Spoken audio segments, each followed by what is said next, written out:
evaluation sheet.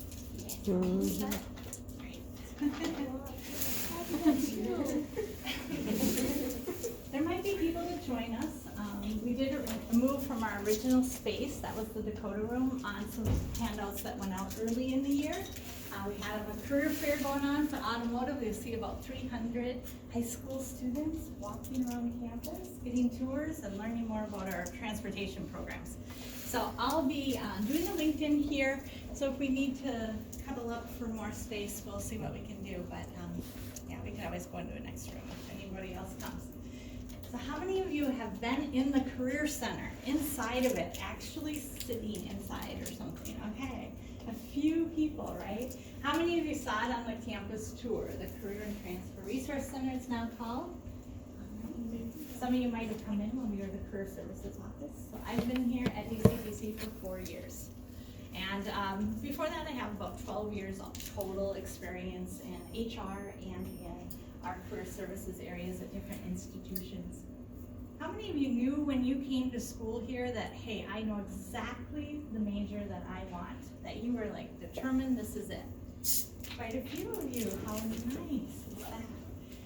And so are those majors something like individualized studies where you're gonna transfer on? Some are. Okay. And then others are what? Administrative program, right? Photography. Okay, great. Yes, of course. Right. All right.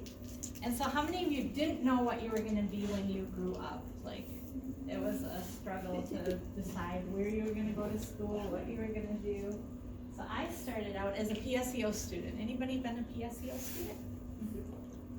So is that a little bit interesting to start out in high school and try and determine your pathway and what you're going to be doing next? Well, I started out gen ed, right? And I thought, accounting, I'm going to be an accountant. No. Took my first class. Whew, that is not for me.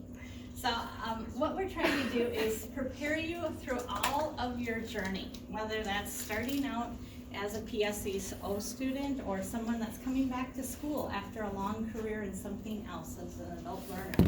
So our college, DCTC, has the president here, Michael Burnt. He is supporting something called a Career Leadership Academy Certificate Program. And I'm going to just grab that. I think I'm going to take that, but I'll show it to you.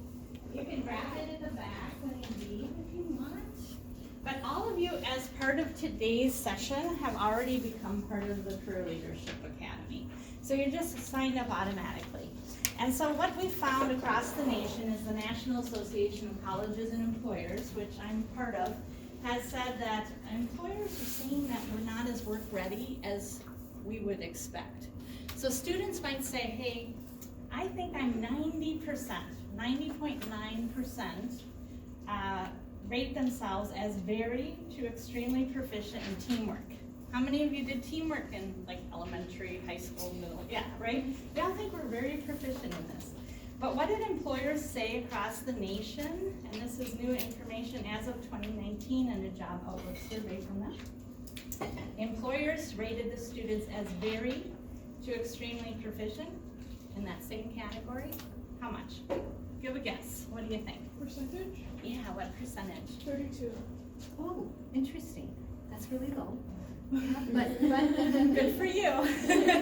It is pretty low. But yeah, they do say that there's quite a discrepancy between what students believe about themselves and their capabilities and proficiencies as reality. And so what do you think? How about if we go up higher than that? What percent? 55. Okay, 55? Well, no, I can't have Gina answer because Gina sits in my office and knows this. 62. Okay, a little bit up. 78. Lower. 77. 70. Yeah. So 70.1%. Wow, there's a 20% difference between what employers think about your capabilities. And this is, I mean, bachelor's degree holders, everybody. It's from associate degree onward. So yes, we can all do better, right? And I've been in the workplace a long time. How about you, Amy? Yes. Yeah.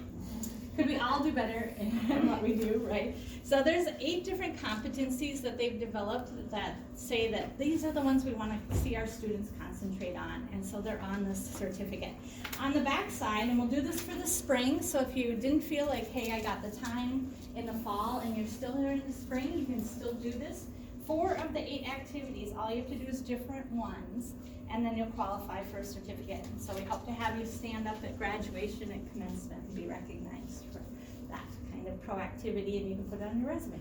So, all right. Well, why would we want to work with LinkedIn? What about LinkedIn is special or interesting, or why are you here today? Maybe it's class time, but other than that. It's a great way to network yourself to people you might not normally meet. Absolutely. What else, Abby? Network. So, how many think it's beyond networking? What else could it be about? Job recruiting. Job recruiting. Yes. Others? Do you want to see mine? If you're still in college, you are looking for an internship. Okay.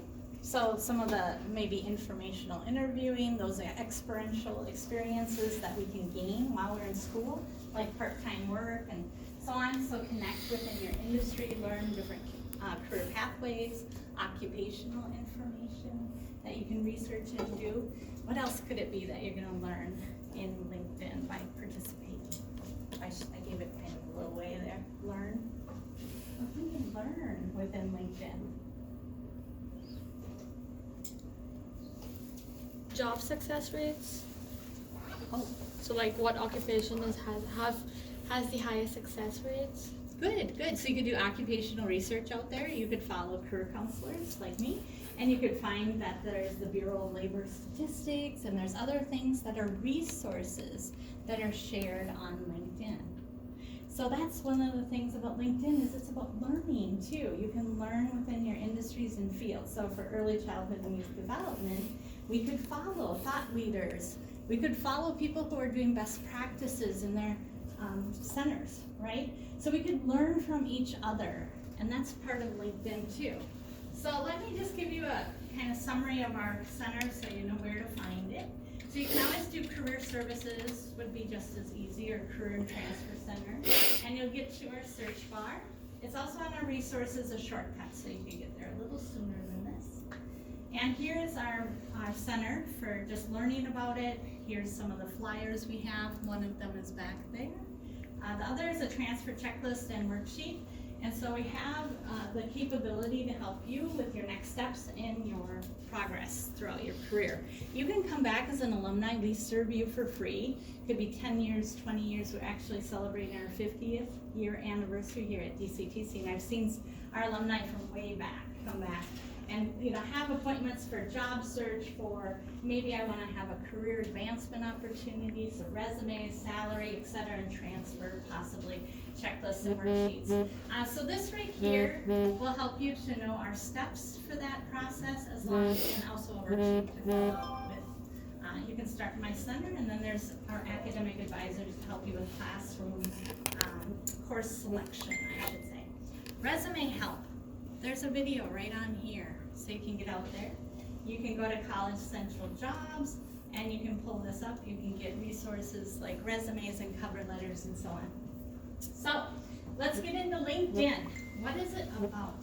Let me pull it up.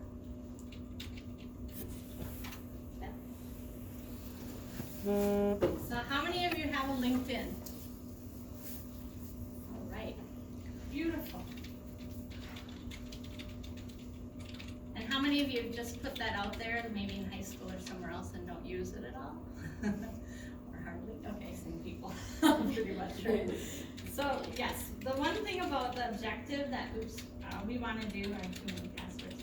The one objective that we want to do with LinkedIn is we absolutely want to use it. So let me give you a handout right here. And let's have you send this around. I'm going to give you a bunch if you want to just send them back. This is two-sided, and it's what gets through how to effectively use LinkedIn. So, you can see that I just got another notification. Actually, I was in here this morning, I had 3 notifications. Now I have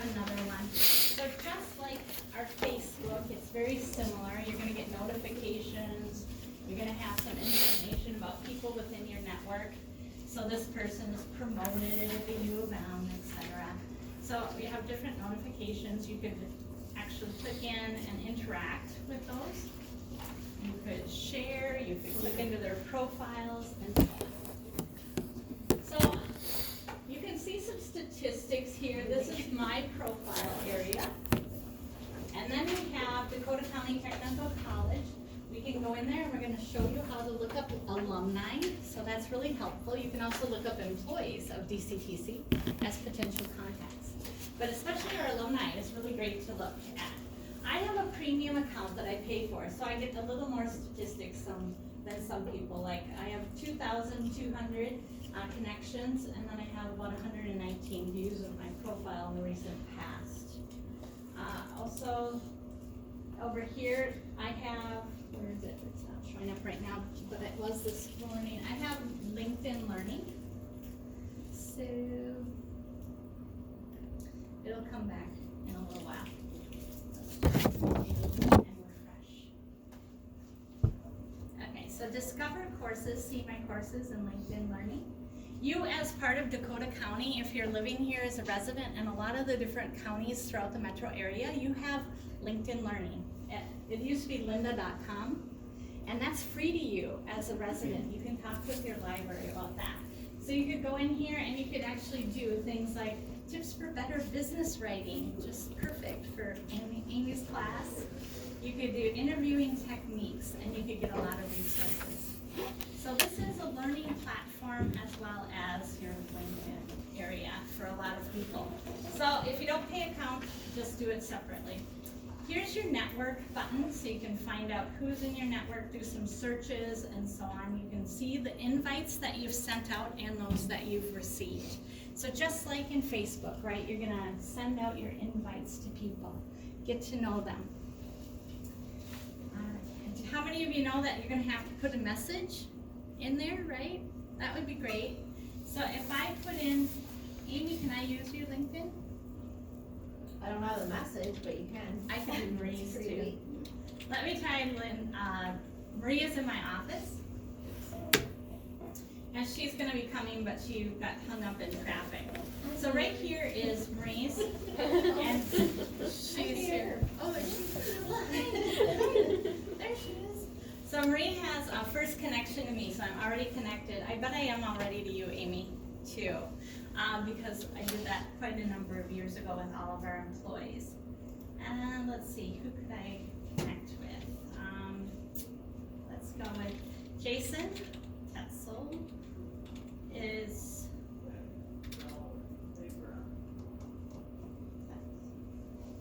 do you know how to spell his last name? Wetzel. Wetzel. Okay. So he's a dean here at the college. So Jason, he's in the fair right now, so I'm gonna not push connect. What happens if you put, or I am gonna push connect. So the difference is if you're on your app or on your iPad, you don't want to just push connect. When you do that, it automatically sends a message without any kind of content. It's just the automatic generalized one. So here, when you're in this, you can do add a note. Then I can put in my personalized message. Now, if I'm on my iPad, I'll show you what that would look like. Just like there's a ... here in the iPad or your iPhone or one of those smart media, you're going to be able to click on 3 dots. They won't say more, but there'll be 3 dots. When you click on that, then you can personalize your message. So you want to do that.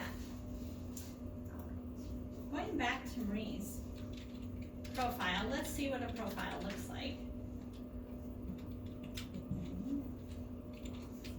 I have too many Maries in my network. All right, so this is our classic kind of profile.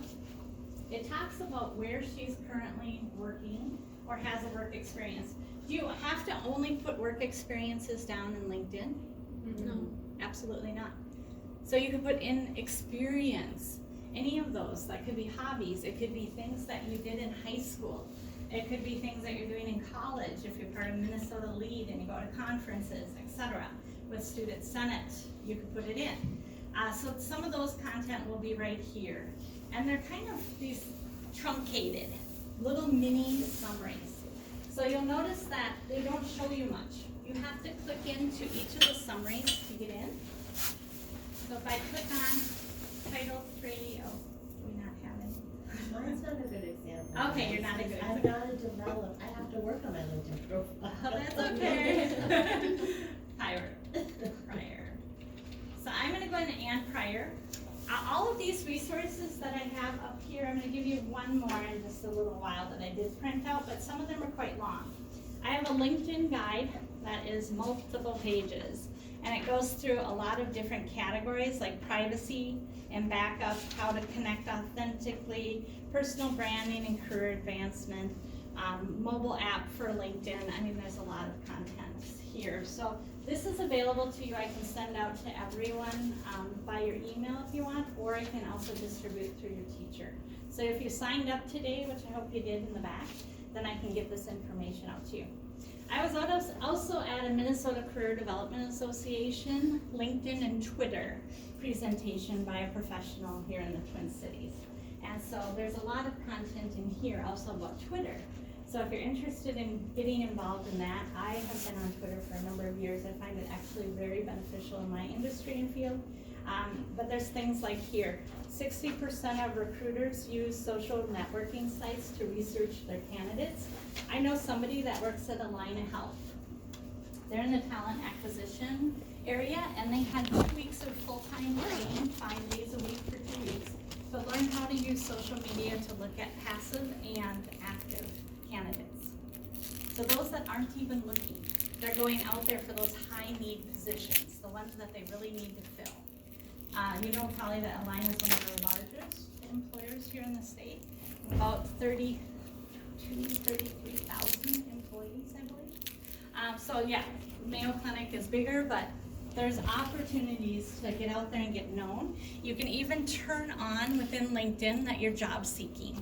There's a little button in there that you can push. And so there's a lot here to cover, so I can't possibly in this time frame, but I do have right here this best LinkedIn profile checklist. It kind of guides you with some opportunities here for a branded banner and photos, how you make your summary, a professional headline, the posts that you put in, the type of experiences you have.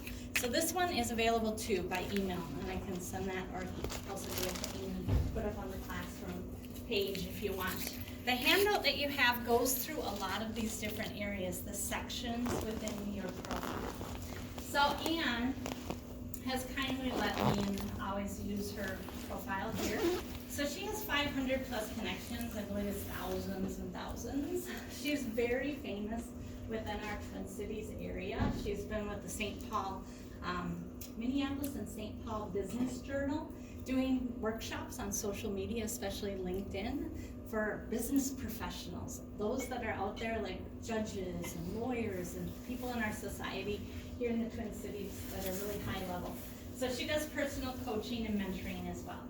So you can notice here unlike what maybe you have in Facebook, we want to have something that identifies who you are and why is it interesting to connect with you. Maybe it's for a business purpose, maybe it's for a job because you're job seeking, but maybe instead it's about who you are, and that could be on a personal level as well as a professional level. So I see her post all the time. She's a Love-itude soul painter. So she's been featured on the news nationally for her drawings and these special paint kind of displays that she does. You can see she has some of her art right here. So she has very unusual art style that's been featured on some news channels. I saw it on TV, so that was pretty cool. She's also here in the Twin Cities doing a lot with that. So you're getting to know her on a more personal level, as well as what she does as an expert in LinkedIn, online branding, and so on. So she provides, right here, coaching and mentoring services. This is her summary. So it gives us services that she provides, a list. You can get little icons out there for LinkedIn so that you can separate different items within your headline and also in your summary. So you can just copy in the little emoticons or icons and put them in. So this is really easy. And then she accepts free messages and business inquiries from any LinkedIn giving us some of her business info right here. And then the about. See more. The one thing about LinkedIn is it changes pretty constantly. So you want to get in there and keep it up. It's not a dead kind of activity. It's something that you want to be active in on a regular basis, and that's how you kind of connect with others and get known. And also it's very important for job seeking. They want to see that you have connections.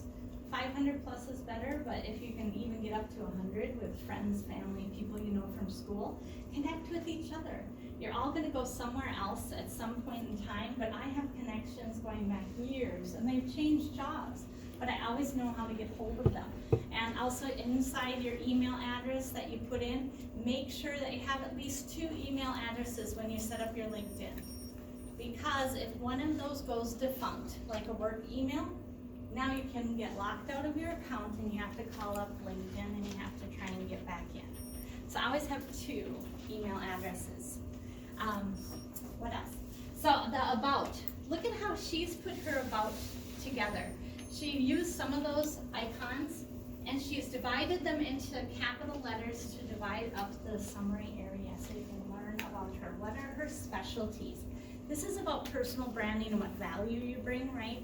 So you want to kind of sell yourself almost. Yes, it sounds like a bad thing, doesn't it? Sell yourself. But how do you stand out amongst the crowd? Because at some point you have competitors in anything that you're doing. Whether it's a scholarship application, whether it's going on to a competitive program for your bachelor's degree or something, or graduate school, whether it's a job or internship, whether it's competing for something, BPA, Business Professionals of America Club, all of these kind of things. People are going to check out who you are. So this is a great way to kind of tell that story. So let me go into something for you, talking about a story. So if I'm in my own profile, I did a like of an article that I really like to show you. So if I go to my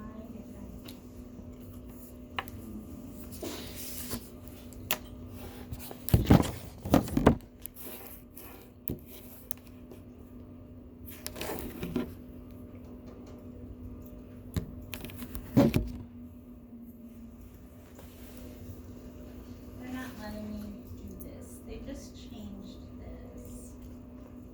Can I have you, Marie, log into yours and go into mine? Oh, here, never mind, I can go into here. I'll do it this way. Okay, so these are the kind of activities and posts that I've liked. So this one is good. Professionals on LinkedIn will share for years without commenting. To me, this is the game changer to getting visibility, is getting engagement with quality connections. So there's a lot, like I said, to learn, resources that you can do. So this is an article that I shared. But this one I have as a handout to give you in just a moment. And this one right here is the Savvy Career Letter. How many of you know that a story is memorable? My background first, when I went out into the workplace after I went to PSEO in college for a while, was marketing. It was about corporate communications. And stories are one of the most powerful things for a memory aid. The more you can make things like a story, the better off you are. So crafting a savvy cover letter is the article. And you are welcome to connect with me on LinkedIn and I can share this article with you. But basically, too often job seekers want to stay conformed to a formal way of communication. For LinkedIn, we do recommend that unlike your cover letter or some of those other kind of more professional applicant materials, you want to put more personality into your LinkedIn, including using I. So personal pronouns is a positive. So a basic psychological principle is that the stronger emotional responses that you can elicit in others are linked with easier memory recall. So most of our long-term memories are attached to feelings of joy, excitement, fear, or pain, among others. So if you can elicit that view, that visualization within the words that you're putting on paper, your descriptions and your bullet points and your cover letters, your resumes in this LinkedIn. You want to have a story that people can kind of visualize, because the more they can visualize you in that, they can also transfer that to my new workplace. If you're seeking a job or something, right? They can say, hey, they did it here in this way, but over here in my company, they can do it this way. Yeah, that's transferable experience. So it's really helpful. Employers are not just hiring on skills and experience, they look also at personality. So there's some example here, but alignment. They want to see that the cover letter and your content in LinkedIn is not about you, at least not entirely. So they want to see something of value to why they want to hire you, or why they want to get interacting with you if you're not looking for a job. Why do I want to connect with this person? What's some value add to my network that they're going to bring?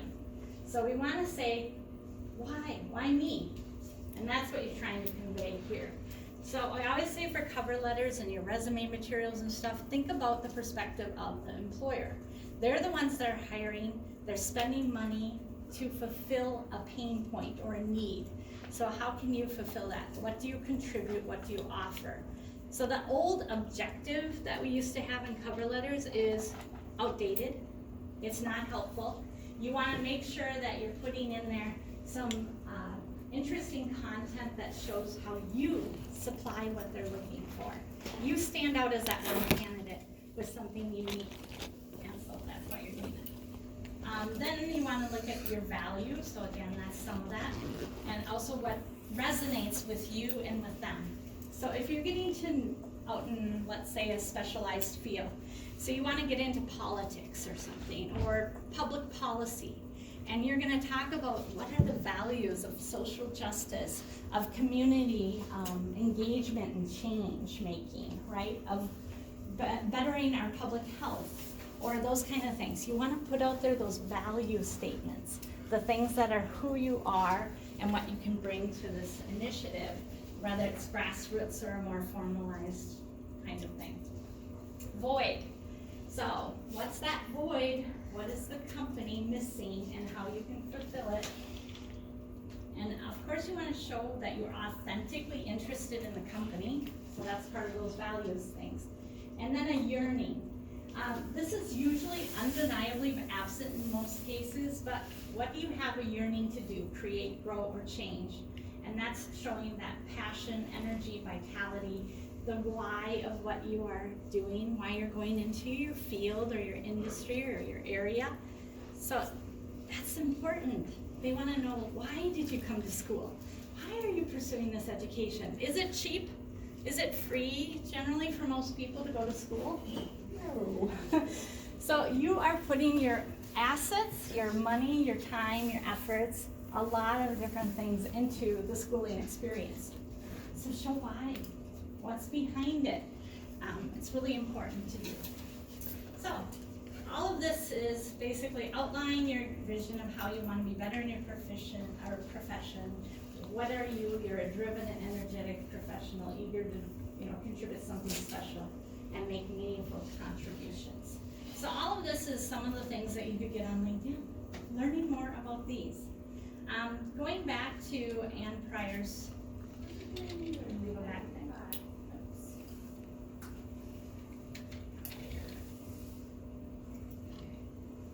Okay. So notice that she has all these little links in here. This is called rich media. You can put up PowerPoints, you can put up videos, you can put up PDFs of different items. She has 29 different ones.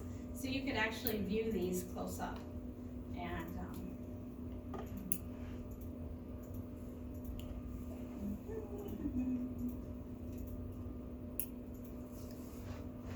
usually I like to see something a little more embodied than this. So let's see if she can tell us something in these and all this. I'm going to go back to my own, sorry. She's not doing enough to showcase some things that I think are really helpful. So let's say if I'm looking at my own position here. I have some different items up, like our career and transfer fair that we had in the spring. So I'm showing the poster for that. So we had actually, this is an older poster, we had 70+ exhibitors here. We have colleges and universities that come out, and we have 50+ employers that came out for a fair. The next one is April 7th, so you're more than happy I am to have you here at the fair. But basically what I did is I'm trying to put in my summary information, my contact for employers, and I'm trying to showcase the type of fairs and type of opportunities that we have for them to show them that they could then hire our graduates. So if I go down to, here's one of the maps. This is an older map. I'll have to update this. There is one more. Here, this is a better map. So this one is actually color coded, so when you get ready for the fair, you can see where are the healthcare employers and so on and so forth. And then on the back side is the list of employers. So you can do things like this. It's almost like a portfolio, right? So if you have some of the project school assignments that you're working on, you can put them up online. Now you want to take and redact, meaning take out some of the personalized information there that might be, you know, something specific. You don't want to share anything that's confidential from the school or something like that. But you definitely can put up letters of recommendation and things with the permission of the person that gave you a letter of recommendation. You could put up your resume. I would recommend if you do your resume, please take off anything other than just leaving your LinkedIn as a contact. You don't want to put your email or your phone number because you're going to get people that'll send you things that are unnecessary. I get garbage stuff in the emails all the time. So you can do things like that. I used to teach psychology at Concordia, so I put up the books that I taught, some of the books I taught with. Even for my schooling, I did a post-secondary teaching certificate program, so I put up some portfolio sections, a course design I did online for social media and so on. So we can use this as a powerful tool. You can put in credentials, certificates, all sorts of information. If you have, again, certificates or presentations that you've done, if you're in BPA and you've competed, you could put in some of those in your announcements of awards and so on. Yeah. I just have a question. So when I was creating LinkedIn and putting in like my job history, there was one job in particular where I had worked there for a little bit and then left and come back. I couldn't find like an option though, like putting that in and had to be like consistent as far as like the year. Is there a way to put it in that I just didn't know about? Well, you could put it in chronologically, but you didn't want to do that. Or like, I guess what I mean is would I have to like separate the dates and have it as like two separate even though they're the same job? Or like, okay. Yeah, I do believe, unless what you could do is have your most recent, and then you could go ahead and put in both of those jobs, but just tailor it. Like, okay, I was at Concordia University St. Paul in that position, but also in a different position, but they are showing up as different years. So what if it was like the same job though, and just like separate times that I worked there? Yeah, you could put them as separate, or if you're gonna put them together, I would then say at the top, the job title, put in parentheses the year that it's the most up to date. Okay. And the first one, and then most recent. And then I would put in the job title and the dates for that further behind you kind of position. And it's just that you could like two positions, colon, and then that as your title. Then in the body, you would put in the first position with the date up top, and then below that, the second in the body. Yeah, yeah. Because you're right, only certain things are gonna show up. I have my first 5 positions, and I put in a lot of my professional association activities. I'm an editor with the National Association, National Career Development Association. I do editing for a magazine for the last 5 years for a column for higher ed now. So yeah, I do a lot of volunteering in my field and stuff, so I put those as experiences, but not everybody would. You could put it also in some other areas like volunteerism and have a section there. Other questions, which is great. So we just don't put your email and phone number for now, because they contact you from LinkedIn. So how would they directly talk to you if you have an email or anything? There is a way. So up at the top when you're in your profile here, you can, people can email you, like if I go into Marie's, let's go into Marie's. Good question. So I'm here, I can message her, and the messages are gonna come up just like this.